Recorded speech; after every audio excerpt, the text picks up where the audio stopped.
Wow, ಕರೆಕ್ಟಾಗಿ ಮುಕ್ಕಾಲು ಭಾಗ ಬೆಂದಿದೆ. ಸ್ವೀಟು ಖಾರ ಎಲ್ಲ ಕರೆಕ್ಟಾಗಿದೆ.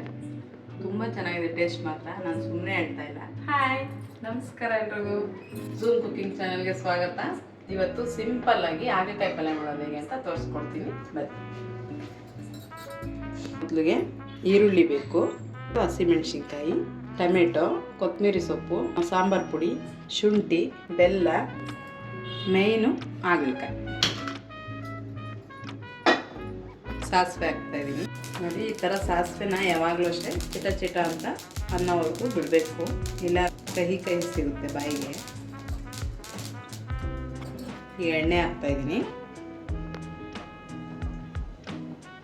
ಎಣ್ಣೆ ಸ್ವಲ್ಪ ಹೆಚ್ಚಿದ್ರೇ ಚೆನ್ನಾಗಿರುತ್ತೆ. ಈಗ ಕಡಲೆಬೇಳೆ, ಇನ್ ಕೇಸ್ ಡಯಟಲ್ಲಿರೋರು ಸ್ವಲ್ಪ ಎಣ್ಣೆ ಹಾಕ್ಕೊಂಡ್ರು ಓಕೆ, ಚೆನ್ನಾಗಿರುತ್ತೆ. ಇವಾಗ ಈರುಳ್ಳಿನೂ ಹಸಿರು ಮೆಣಸಿನ್ಕಾಯಿ ಹಾಕ್ತಾಯಿದ್ದೀನಿ.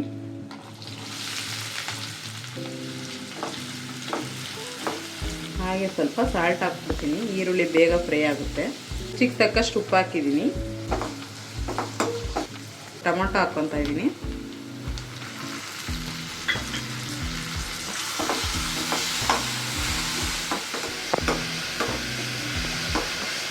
ಸ್ವಲ್ಪ ಅರಿಶಿನ ಹಾಕೋಬೇಕು.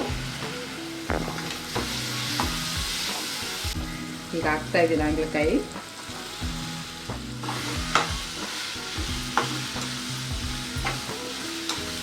ಯಾರು ಆದಷ್ಟು ಹಾಗಲಕಾಯಿನ ವಾರಕ್ಕೊಂದ್ಸಲ ಇಲ್ಲ 2 ಸಲ ಮಾಡ್ಕೊತೀನಿ, ತುಂಬಾ ಒಳ್ಳೆಯದು.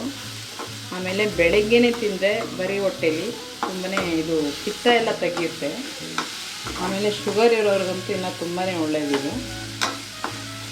ಆಮೇಲೆ ಇನ್ನೊಂದೇನಪ್ಪ ಅಂದರೆ ತಿಂದ ತಕ್ಷಣ ಹೊಟ್ಟೆನೂ ಅಷ್ಟೇ ಚೆನ್ನಾಗಿ ಕ್ಲೀನ್ ಆಗುತ್ತೆ. ಇವಾಗ ಎಣ್ಣೆ ಹುರಿದು ಸಾಕು, ನೀರು ಹಾಕ್ಕೊತಾ ಇದ್ದೀನಿ. ಈ ಥರ ಹಾಗಲಕಾಯಿ ಮುಳುಗುವಷ್ಟು ನೀರು ಹಾಕ್ಕೋಬೇಕು. ಅದೇನು ಗೊಜ್ಜಿದ್ರೂ ಚೆನ್ನಾಗಿರುತ್ತೆ. ಗೊಜ್ಜು ಇಷ್ಟ ಆಗಲ್ಲ ಅಂದರೆ ಬೇಕಾದ್ರೆ ನೀರನ್ನ ಕಡಿಮೆ ಹಾಕ್ಕೊಂಡ್ರು ಆಗುತ್ತೆ, ಬೇಯೋ ಅಷ್ಟು. ಒಂದು ಫುಲ್ ಬೇಯಿಸೋದು ಬೇಡ, ಹಾಗಲಕಾಯಿನ ಮುಕ್ಕಾಲು ಭಾಗ ಬೇಯಿಸ್ಕೊಳ್ಳಿ ಸಾಕು, ಚೆನ್ನಾಗಿ.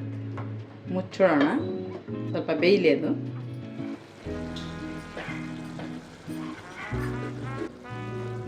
ನೋಡಿ ಇನ್ನು ನೀರಿದೆ, ಇನ್ನೊಂದು ಸ್ವಲ್ಪ ಬೇಯಬೇಕು. ಇವಾಗ ಸಾಂಬಾರು ಪುಡಿ ಹಾಕ್ಕೊಳ್ಳೋಣ. ನಾನಿಲ್ಲಿ 1 ಟೇಬಲ್ ಸ್ಪೂನ್ ಹಾಕ್ತಾಯಿದ್ದೀನಿ.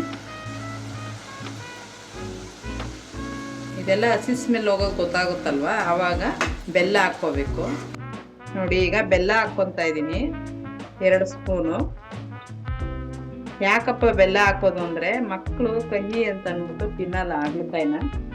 ಅದರಿಂದ ಬೆಲ್ಲ ಹಾಕ್ಕೊಂಡ್ರೆ ಮಕ್ಕಳು ಇಷ್ಟಪಟ್ಟು ತಿಂತಾರೆ, ದೊಡ್ಡವರು ಚೆನ್ನಾಗಿ ತಿಂತಾರೆ.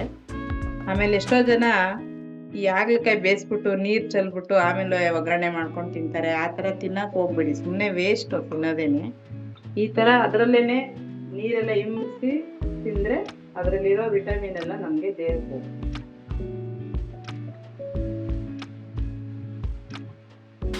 ನೋಡಿ ಈಗ ರೆಡಿ ಆಗಿದೆ ಹಾಗಲಕಾಯಿ ಪಲ್ಯ.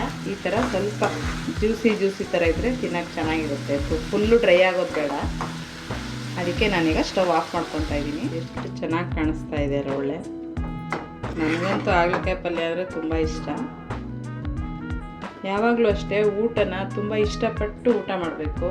ಅಡುಗೆ ಮಾಡೋವಾಗಲೂ ಅಷ್ಟೇ ತುಂಬ ಖುಷಿಯಾಗಿ ಸಂತೋಷದಿಂದ ಅಡುಗೆ ಮಾಡಿದ್ರೆ ಅಡುಗೆ ಟೇಸ್ಟು ಕೂಡ ತುಂಬ ಹೆಚ್ಚುತ್ತೆ. ಆದಷ್ಟು ರಾತ್ರಿ ಮಾಡಿಟ್ಟು ಬೆಳಗ್ಗೆ ತಿನ್ನಿ, ಇದರಲ್ಲಿ ಪ್ರೋಬಯೋಟಿಕ್ಕು ಜಾಸ್ತಿ ಇರುತ್ತೆ.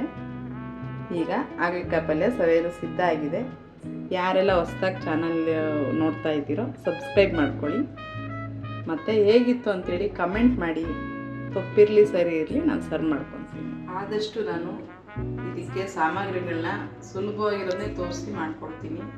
ನನ್ನ ವಿಡಿಯೋನ ಸಬ್ಸ್ಕ್ರೈಬ್ ಮಾಡ್ಕೊಳ್ಳಿ, ನೋಡ್ತಾ ಇರಿ, ನಿಮಗೆ ಗೊತ್ತಾಗುತ್ತೆ ಎಷ್ಟು ಸುಲಭವಾಗಿ ಅಡುಗೆಗಳು ತೋರಿಸ್ಕೊಡ್ತೀನಿ ಅಂತ. ಇಷ್ಟ ಆದರೆ ಲೈಕ್ ಮಾಡಿ, ಹೊಸ್ದಾಗಿ ನೋಡ್ತಿದ್ರೆ ಸಬ್ಸ್ಕ್ರೈಬ್ ಮಾಡ್ಕೊಳ್ಳಿ. ಈಗ ರುಚಿ ಹೇಗಿದೆ ಅಂತ ನೋಡ್ಬಿಟ್ಟು ಹೇಳ್ತೀನಿ.